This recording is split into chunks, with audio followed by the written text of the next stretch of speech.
I call, answer me, O God of justice. From anguish you released me, have mercy and hear me.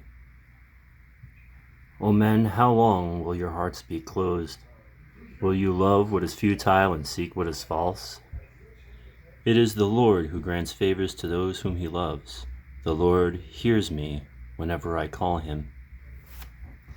Fear him, do not sin, ponder on your bed and be still. Make justice your sacrifice and trust in the Lord. What can bring us happiness? Many say, lift up the light of your face on us, O Lord. You have put into my heart a greater joy than they have from abundance of corn and new wine. I will lie down in peace, and sleep comes at once, for you alone, O Lord, make me dwell in safety. Hey, welcome back, y'all. It's your boy, the guy with 1.5 thumbs. It's Orthodox Review, the most uneducated educational program on the internet today. Tried, tested, and true. Facts are facts, my dudes. So, anyway, welcome back. This is episode 89. This is the Abbey Psalter, published by Polished Press in 1981. And the translation you just heard is from the original Grail Psalms from 1963, which I could take or leave that translation, in all honesty. I know we did a review on the revised Grail Psalms some time ago, and I'm a little more happy with that particular translation, but this was actually based off the Jerusalem Bible translation, from the Jerusalem Bible. So it's a little, it's not a bad translation. I think it's kind of beautiful. I just think for those of us that are used to more traditional Western translations, such as the, what's his nose? You know, the guy. Anyway, so it seems a little different. Coverdale. The Miles Coverdale translation. Oh, Lord of mercy. So at any rate, now setting that aside for a bit, let's get over this bad boy. Now, for those of you that don't know, the Abbey Psalter was produced for Genesee Abbey, and that is a Cistercian abbey on the Genesee River in New York, actually, and the ones there are hand lettered. Now, my own experience was down at Mepkin Abbey, which is also a Trappist monastery. Long before I became Orthodox, I spent a week down there because my wife let me. At any rate, I had a beautiful time, and they also used the Psalter there. Theirs too, hand lettered.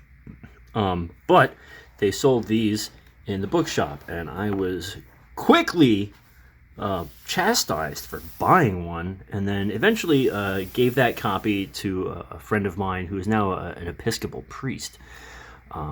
So when I had the opportunity to do so, I went out and got another copy, and primarily because it's absolute beauty. The transfer, the scans are meticulous, ladies and gentlemen. They are beautiful. So imagine being in a Western monastery, very echoey, not a whole lot of deadening, sound dampening going on, and you're sitting in the choir, and this book is propped up like so. I can't even. Let's pull the camera back a little bit just to give you an idea of how these things sat. I would say the angle was about like that. And there you are, you're sitting, and you look over you, and there's not a lamp, there's not icons, there's more monks. And you're antiphonally chanting these psalms, and it's absolutely beautiful. You got to remember that the Grail Psalms, at their core, were the translation was made so that they could be sung in accordance with the Roman Catholic sort of singing that they do. But looking at the volume itself, and this retails for $49.95. Sometimes you can find them a little cheaper, but it is a solid and sturdy construction, like many other of the heavy use psalters we've gone over.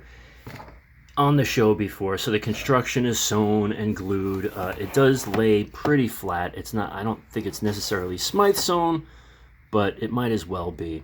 Oh, here's an added bonus. I forgot about these. So these beautiful photographs of like stained glass windows, and I think there's a few of some mosaics in here somewhere.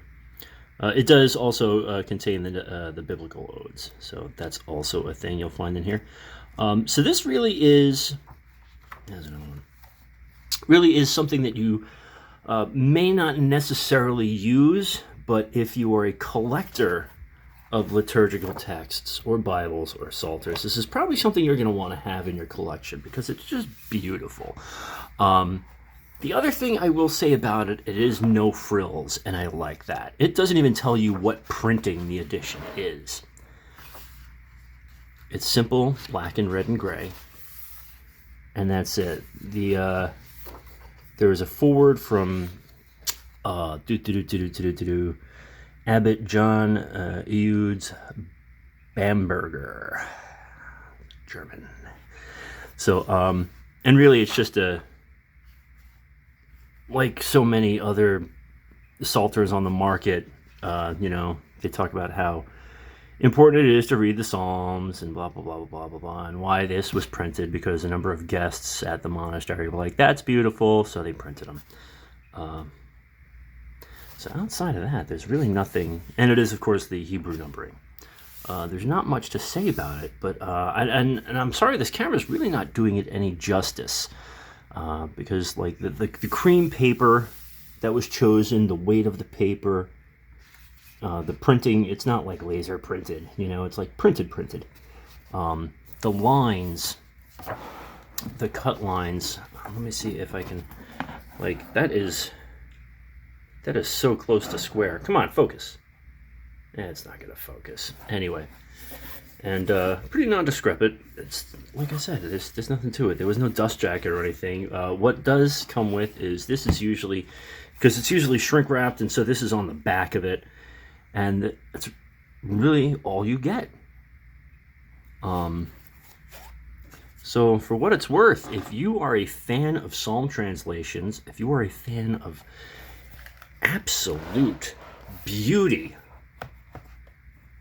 like, you don't see that anymore, I mean, there are very few masters of calligraphy walking the earth these days. A few fine young people that are doing a fantastic job, but you don't see something like this every day for the price, nonetheless.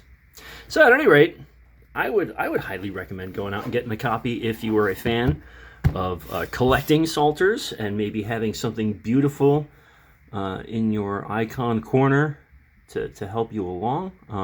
I know I myself use a music stand because I prefer to read out of the larger psalters because my eyes are dim. I cannot see. I have, hey, not ho, brought my specs with me. Yeah. But anyway, that's enough out of that. So anyway, I hope you enjoyed this little tidbit, this little taste. It is worth noting that the originals, I'll have you know, had a brown cover with a very similar logo to the Paulus Press logo on the cover. My memory's a little hazy. I'm gonna have to dig through my pictures. I do have pictures of my stay there, and it did have marker ribbons. But this still, it's nice to have around. At any rate, yeah, that's about it. Spooky Cat's outside doing spooky cat stuff. I'm inside doing orthodox stuff, I guess.